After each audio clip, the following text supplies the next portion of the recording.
बिस्मिल्लाहिर्रहमानिर्रहीम। अस्सलाम वालेकुम। रूह कैसे पुकारती है? रसूल अल्लाह सल्लल्लाहु अलैहि वसल्लम ने फरमाया कि मैयत पर सबसे ज़्यादा सख्त हालत उस वक़्त होती है जब गुस्ल देने वाला इनकी उंगली से अंगूठी उतारता है, जिसम से लिबास और सर से अमामा जुदा करता है। इसकी रूह बेचैन होकर फरियाद करती है, नहलाने वाले तुझे खुदा की कसम मेरे कपड़े।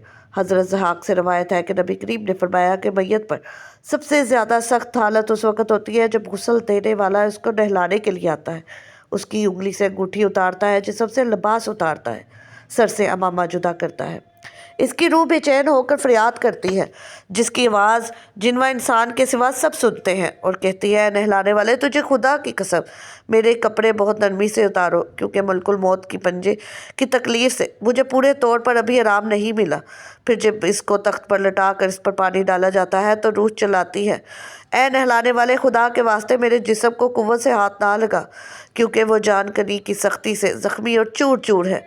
फिर जब नहला कर इसको कफन पहनाते हैं और पाँव की तरफ से बांध देते हैं तो रूह कहती है, ऐ गुस्ल देने वाले खुदा के लिए अभी सर की तरफ से मेरे कफन में गिरा ना लगा, ताकि मेरे बीवी और बच्चे तमाम रिश्तेदार दुनिया में आखिरी बार मेरी सूरत देख लें, क्योंकि आज मैं इनसे बिछड़ रहा हूँ और अब क़यामत तक ये मेरी सूरत नहीं देखेंगे।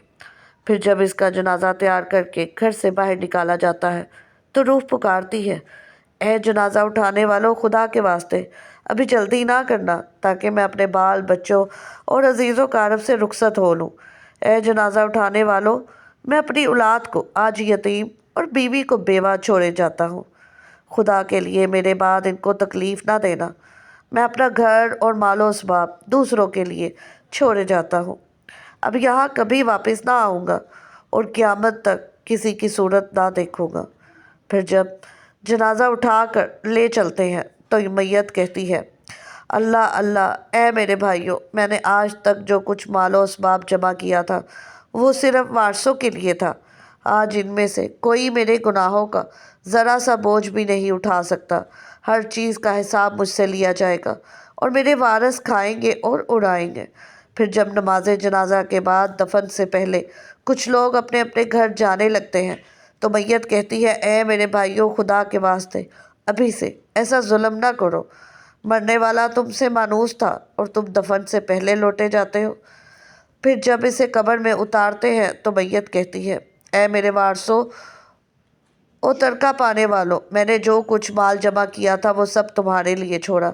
खुदा के लिए तुम मुझको दुआए खैर और फातिहा से भला ना देना। बुज़ुर्गों का कौल है कि आखिरत की मंजिलों से पहले कब्र पहली मंजिल है। आखिर इस मंजिल में निजात पाई तो इसके बाद की मंजिलें बहुत आसान हैं। अगर यहाँ अजाब में मुब्तला हुआ तो आगे चलकर इससे ज़्यादा सख्ती होगी।